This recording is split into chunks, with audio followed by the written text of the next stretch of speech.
Es gibt viele Geschichten über den Zweiten Weltkrieg, von der tragischen bis zur inspirierenden. Aber vielleicht eine der herzzerreißendsten Erfahrungen war die der Familie Akune, die durch den Krieg gegeneinander und gegen ihre eigene Identität gespalten wurde. Ichiro Akune und seine Frau Yukiye wanderten 1918 auf der Suche nach neuen Aufgaben aus Japan nach Amerika ein, eröffneten einen kleinen Lebensmittelladen in Mittelkalifornien und zogen 9 Kinder auf. Doch als Frau Akune 1933 starb, wurden die Kinder zu Verwandten nach Japan geschickt und ihr Vater folgte ihnen bald darauf. Obwohl der Umzug eine große Umstellung war, waren sie doch in den USA geboren und aufgewachsen, entwickelte der älteste Sohn Harry eine enge Beziehung zu seinem Großonkel, der ihm die japanische Sprache, Kultur und Werte vermittelte. Jedoch sobald Harry und sein Bruder Ken alt genug waren, um zu arbeiten, kehrten sie in ihr empfundenes Heimatland zurück und ließen sich in der Nähe von Los Angeles nieder. Doch dann, der 7. Dezember 1941, der Angriff auf Pearl Harbor. Die Regierung der Vereinigten Staaten, die sich nun im Krieg mit Japan befand, misstraute der Loyalität derjenigen Bürger, die familiäre oder angestammte Verbindungen zum feindlichen Land hatten. Im Jahr 1942 wurden etwa 120.000 an der Westküste lebenden Japanern die Bürgerrechte entzogen und sie wurden zwangsweise in Internierungslager umgesiedelt. Obwohl die meisten von ihnen wie Harry und Ken Nisei waren, amerikanische oder doppelte Staatsbürger, die als Kinder japanischer Einwanderer in den USA geboren waren. Die Brüder hatten nicht nur kaum Kontakt zu ihrer Familie in Japan, sondern fanden sich auch in einem Lager in einem abgelegenen Teil von Colorado wieder. Doch ihre Geschichte nahm eine andere Wendung, als Recruiter des Nachrichtendienstes der US-Armee in das Lager kamen und nach japanischsprachigen Freiwilligen suchten.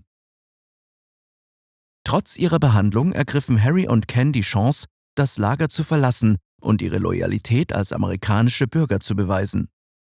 Nachdem sie in Japan ausgebildet worden waren, begannen sie bald, erbeutete Dokumente zu übersetzen, japanische Soldaten zu verhören, japanischsprachige Propaganda zu produzieren, um die feindlichen Truppen zur Kapitulation zu bewegen. Diese Arbeit war für die Kriegsanstrengungen von unschätzbarem Wert, da die Brüder wichtige strategische Informationen über Größe und Standort der japanischen Streitkräfte lieferten. Dennoch erhielten sie von ihren Mitsoldaten Misstrauen und sie wurden diskriminiert. Harrys Kampfausrüstung wurde zum Beispiel auf mysteriöse Weise verlegt, kurz bevor er mit dem Fallschirm über feindlichem Gebiet abspringen sollte. Und ein weißer Offizier sich weigerte, ihm eine Waffe zu geben. Dennoch leisteten beide Brüder bis zum Ende des Krieges treu ihren Dienst. Doch Harry und Ken waren nicht die einzigen Akune-Brüder, die im Pazifik kämpften. 2 jüngere Brüder, der 3. und 4. der 5 Akune-Jungen, dienten pflichtbewusst in der kaiserlichen japanischen Marine.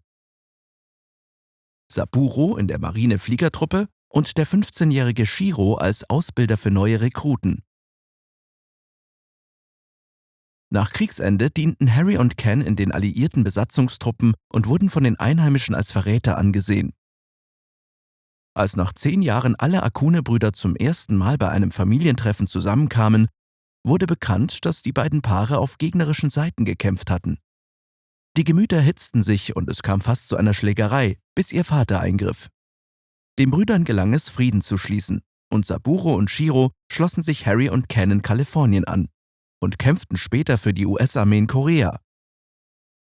Erst 1988 erkannte die US-Regierung das Unrecht der Internierungslager an und bewilligte Entschädigungszahlungen an die Überlebenden.